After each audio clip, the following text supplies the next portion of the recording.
Good morning student. BSc part third year के विद्यार्थियों का जूलॉजी के इस 13वें लेसन में हार्दिक अभिनंदन है। ओके विद्यार्थियों, हमने पीछे वाले लेक्चर में हमने पढ़ा था डायग्रामेटिक प्रेजेंटेशन ऑफ डाटा, और मैंने आपको बताया था ये लेसन जो है इसमें diagrammatic and graphical presentation of data नाम से ये लेसन है। तो अगर 6 नंबर का क्वेश्चन आता है तो 3 नंबर का diagrammatic presentation of data and 3 number का ग्राफिकल प्रेजेंटेशन ऑफ डाटा, ये क्वेश्चन पूछा जाता है यूनिवर्सिटी एग्जाम में। तो 3 नंबर का हमारा कंप्लीट हो चुका है। आगे का जो 3 नंबर का जो क्वेश्चन है वो हम आज स्टार्ट करने जा रहे हैं। तो हमारे आज के इस टॉपिक का नाम है समकों का रेखा आलेखीय चित्रों द्वारा प्रदर्शन। समकों का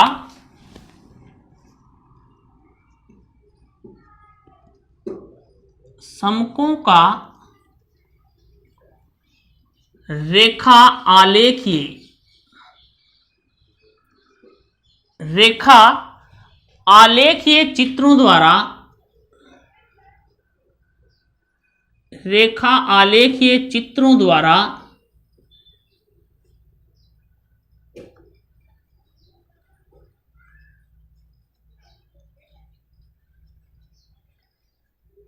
चित्रों द्वारा प्रदर्शन।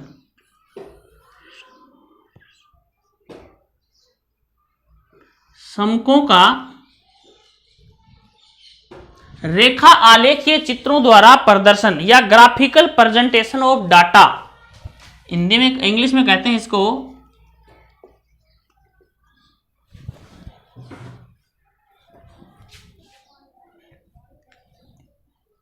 ग्राफिकल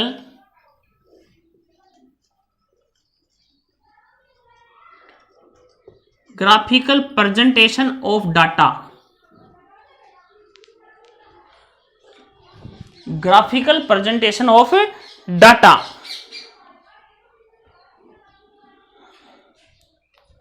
देखिए, समकों के प्रस्तुतिकरण के लिए लाई गई जो विधियां हैं उनके अंदर रेखा चित्रों द्वारा प्रदर्शन का उपयोग अति महत्वपूर्ण विधि है। ठीक है, अनुसंधानकर्ताओं एवं सांख्यिकी विज्ञों द्वारा इस प्रकार के चित्र बहुतायत से उपयोग में लाए जाते हैं। अनुसंधानकर्ता और सांख्यिकी वैज्ञानिक जो हैं, ये जो अपना रेखा चित्र विधि जो है इसका उपयोग बहुत ज्यादा उपयोग किया जाता है। ये विधि बहुत ही महत्वपूर्ण विधि है। ठीक है, ये क्योंकि ये समझने में अत्यंत सरल, आसान और आकर्षक विधि है। समझने में बहुत ही सरल, आसान और आकर्षक विधि है। देखिए, मैंने आपको बताया कि समकों के प्रस्तुतिकरण के लिए उपयोग में लाई गई विधियों में रेखा आरेख विधि जो है वो अत्यंत महत्वपूर्ण विधि है।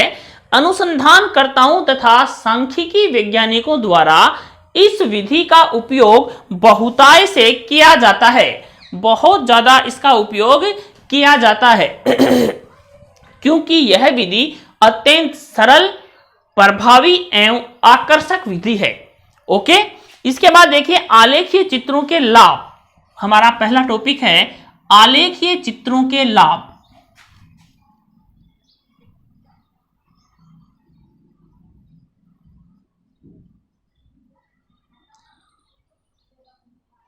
आलेखीय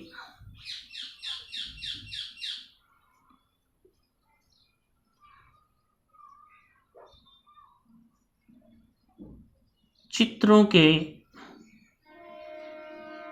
लाभ। आलेखीय चित्रों के लाभ। आलेखीय चित्रों के लाभ में सबसे पहले है आलेखीय चित्र अखंडित।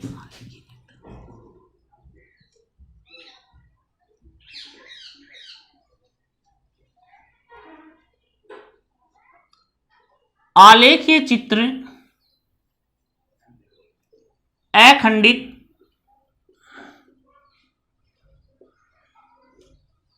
आलेखीय चित्र अखंडित सतत श्रेणियों के प्रदर्शन के लिए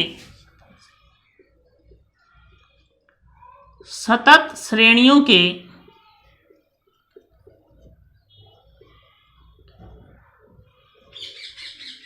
प्रदर्शन के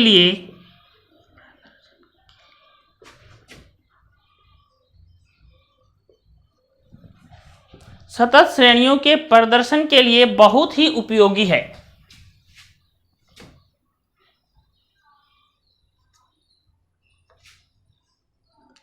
बहुत ही उपयोगी है।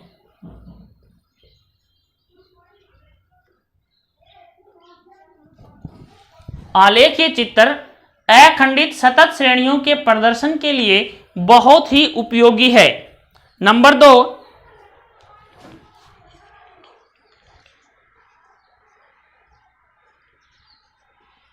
एक ही श्रेणी के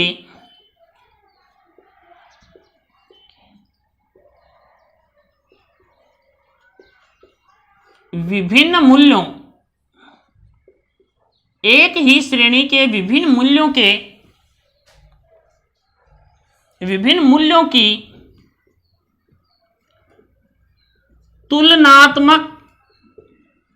मूल्यों की तुलनात्मक रूपरेखा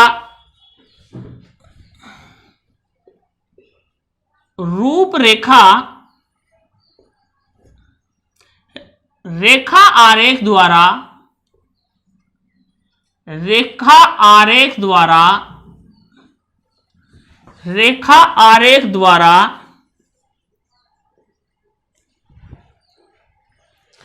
सुगमतापूर्वक अंकित की जाती है।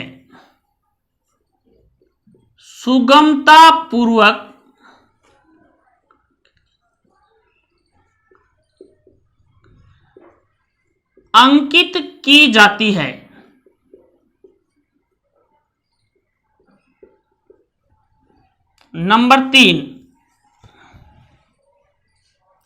अन्य चित्रों की अपेक्षा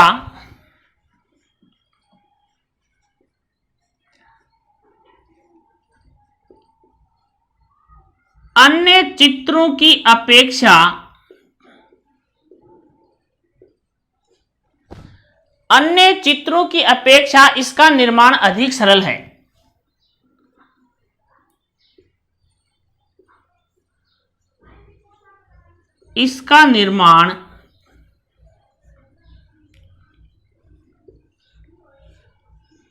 अधिक सरल है।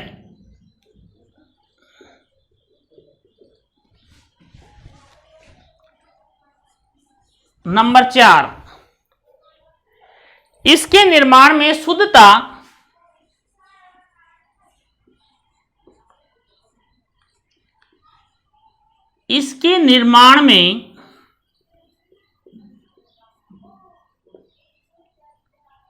शुद्धता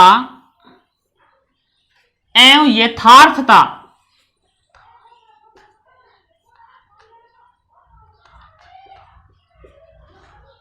यथार्थता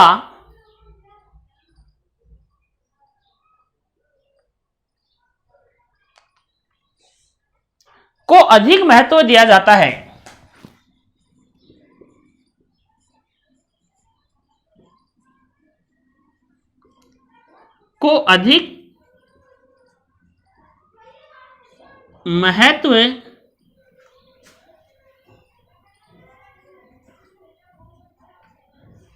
दिया जाता है।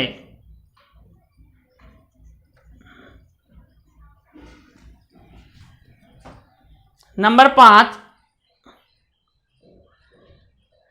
आलेखीय प्रदर्शन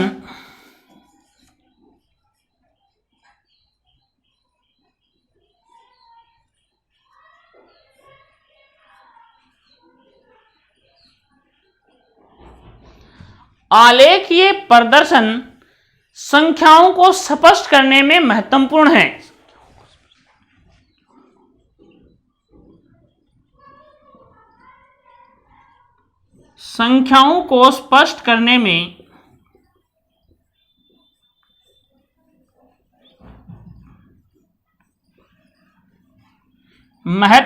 है।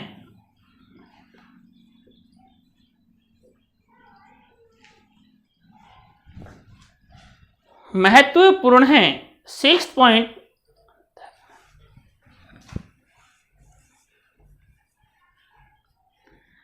अंतःगणन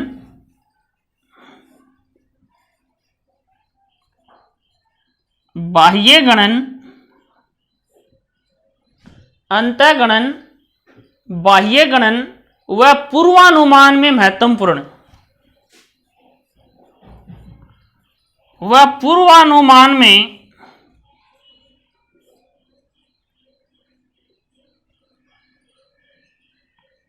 महत्वपूर्ण।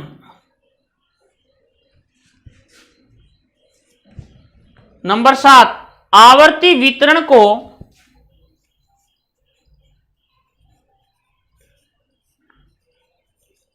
आवर्ती वितरण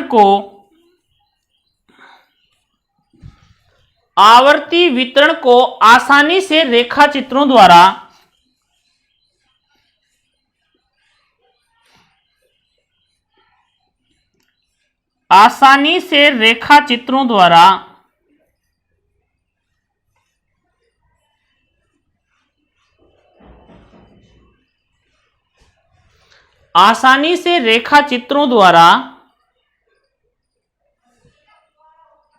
प्रदर्शित किया जा सकता है। प्रदर्शित किया जा सकता है।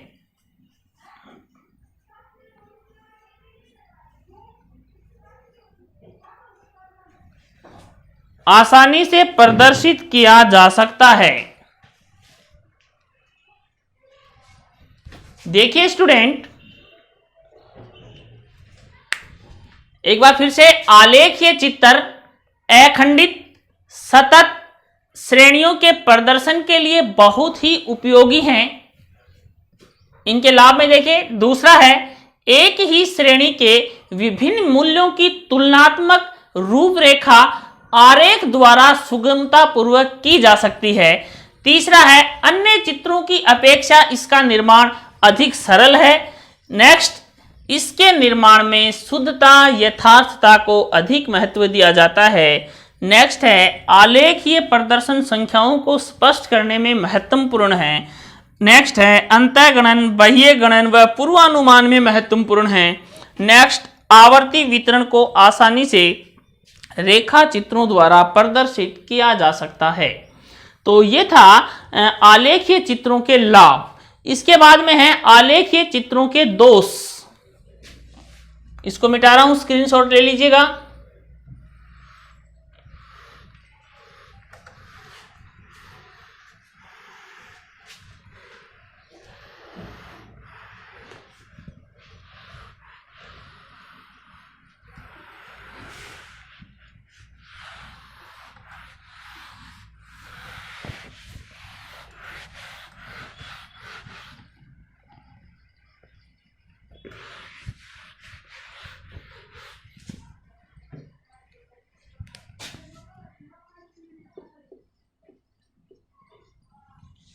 आलेखीय चित्रों के दोष।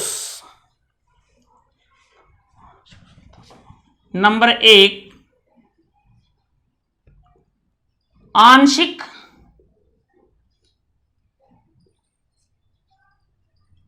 शुद्धता संभव नहीं है। आंशिक शुद्धता संभव नहीं है। नंबर 2, वास्तविक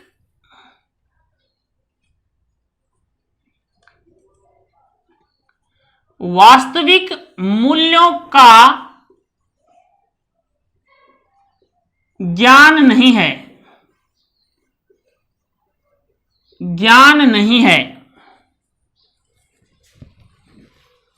नंबर 3, कम आकर्षक।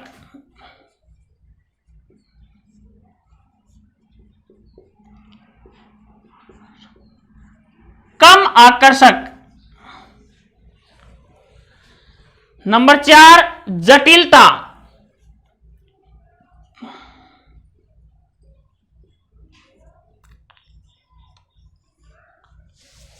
नंबर 5 भ्रमात्मक प्रदर्शन।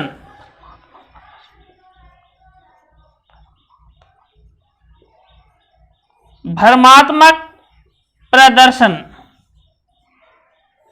देखिए नंबर 1 है आंशिक शुद्धता संभव नहीं है। नंबर 2 है वास्तविक मूल्यों का ज्ञान नहीं होता। नंबर 3 है कम आकर्षक है। नंबर 4 है जटिलता, बहुत ज्यादा जटिल है। नंबर 5 है भ्रमात्मक प्रदर्शन, भ्रम उत्पन्न हो जाता है इसमें। ठीक है, तो ये थे इसके दोष। इसके बाद हम करेंगे आलेख चित्रों की रचना। आलेख चित्रों की रचना।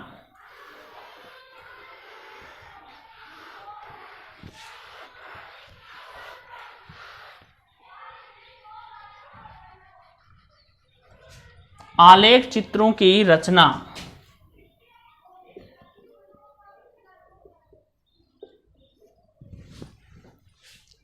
देखिए ग्राफ पेपर पर 2 रेखाएं, एक खड़ी व एक आड़ी। ग्राफ पेपर लेते हैं, मान लीजिए ये हमारा पूरा ग्राफ पेपर है और इस ग्राफ पेपर पर क्या करेंगे, एक रेखा इस तरीके से बीचों बीच और एक रेखा इस तरीके से लेते हैं। ओके, एक आड़ी और एक खड़ी ले ली गई है। इस प्रकार डाले गए पत्र को 4 बराबर भागों में बांट दिया गया है। 1, 2, 3 और 4 बराबर भागों में बांट दिया गया है। जहां पर दोनों रेखाएं एक दूसरे को काटती हैं उसे मूल बिंदु या ओ कहते हैं। ये ओ है या मूल बिंदु है। ये बिंदु क्या है, ओ, इसको हम मूल बिंदु कहते हैं। लॉन्गिट्यूडिनल लाइन को ओरिएंटेड या वाई एक्सिस कहते हैं। इस लाइन को हम वाई एक्सिस कहते हैं, वाई, ये वाई डैश। ओके, तथा क्षैतिज भुजाक्ष को अक्ष एक्सिस कहते हैं। इसको हम अक्ष रेखा कहेंगे। इसको क्या कहेंगे, अक्ष, इसको अक्ष डैश। ठीक है, 4 भागों के को हम बांट लेते हैं और भुजाक्ष पर स्वतंत्र चर मूल्य जैसे समय आदि अंकित किए जाते हैं तथा कोटि अक्ष पर आश्रित चर मूल्य अंकित किए जाते हैं। अक्ष एवं वाई को चर मूल्य धनात्मक अथवा ऋणात्मक हो सकते हैं। अक्ष के धनात्मक मूल्य को ओ अक्ष पर तथा ऋणात्मक मूल्य को, देखिए धनात्मक मूल्य को ओ अक्ष पर तथा ऋणात्मक मूल्य को ओ अक्ष डैश पर, तथा इधर धनात्मक मूल्य को ओ वाई पर तथा ऋणात्मक मूल्य को ओ वाई डैश पर अंकित करते हैं। जैसे यहां पर मैंने कर दिया +1, यहां पर +2, +3, +4, +5, इधर -1, -2, -3, -4, -5, इधर -1, -2, -3, -4, -5 और आगे तक। इधर देखिए +1, +2, +3, +4, +5।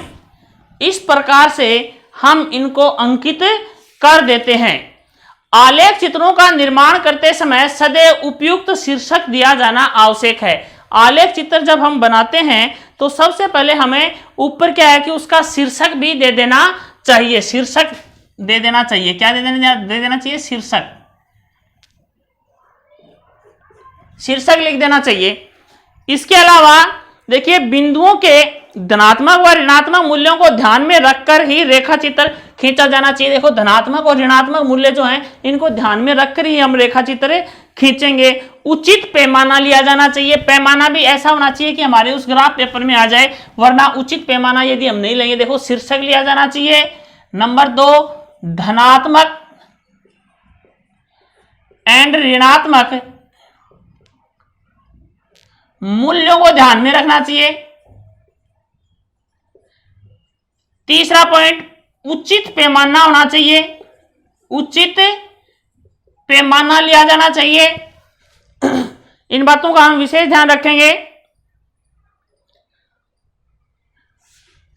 शुद्धता की जांच के लिए सारणी भी साथ में ही दे देनी चाहिए। शुद्धता की जांच के लिए सारणी भी साथ ही लिख देनी चाहिए। सारणी भी साथ ही अंकित करनी चाहिए, अंकित करनी चाहिए। ओके, इसके साथ संबंधित संकेत, एक साइड में संबंधित संकेत जो हैं, संबंधित संकेत का विवरण नीचे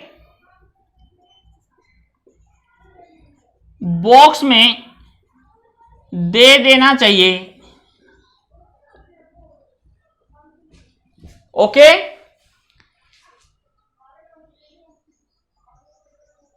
इसके बाद अक्ष और वाई अक्षों के मूल्यों के शून्य से बहुत अधिक होने पर कृत्रिम आधार रेखा डालनी चाहिए, जिन्हें शून्य से अक्ष और वाई के न्यूनतम मूल्य की दूरी को समाप्त किया जाता है। ठीक है, देखिए इन पॉइंटों का ध्यान में रखना चाहिए। देखिए पहले एक रेखा खींचनी चाहिए लॉन्गिट्यूडिनल एंड लैटिट्यूडिनल, जहां पर काटती है उस बिंदु को अक्ष कहते हैं। जो राइट साइड है इस साइड में अक्ष, लेफ्ट साइड की तरफ अक्ष डैश, अक्ष को पॉजिटिव तथा अक्ष डैश को नेगेटिव मानना चाहिए। जो क्षैतिज रेखा ऊपर की तरफ उसको वाई तथा नीचे वाली को वाई डैश, इसको पॉजिटिव और इसको नेगेटिव, ये मान करके हम सबसे पहले क्या करेंगे कि रेखा आरेख के चित्रों की रचना में ऊपर शीर्षक देंगे, धनात्मक व ऋणात्मक चिन्हों का पूरा ध्यान रखेंगे, उचित पैमाना रखेंगे, शुद्धता की जांच के लिए सारणी भी साथ में लगाएंगे और संबंधित संकेतों का विवरण नीचे बॉक्स में दे देंगे। ओके, इसके बाद क्या है कि देखिए ये सब बातें करने के बाद हम आगे चलते हैं कि आलेख चित्र के प्रकार। तो आलेख चित्र दो प्रकार के होते हैं। आलेख चित्र कितने प्रकार के होते हैं? दो प्रकार के होते हैं। इसके प्रकार की अगर हम बात करें तो आलेख चित्र दो प्रकार के होते हैं। कौन कौन से हैं? नंबर एक है कालिक चित्र। पहला है कालिक चित्र। पहला चित्र कौन सा है? कालिक चित्र। और दूसरा चित्र है आवर्ती वितरण के रेखा चित्र। कौन से हैं? आवर्ती वितरण के, आवर्ती वितरण के रेखा चित्र। आवर्ती वितरण के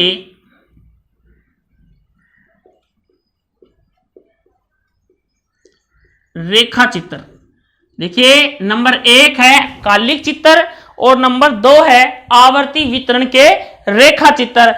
कालिक चित्र हम सबसे पहले पढ़ेंगे, जो हम नेक्स्ट कल वाले वीडियो में इसको ऐड करेंगे। धन्यवाद।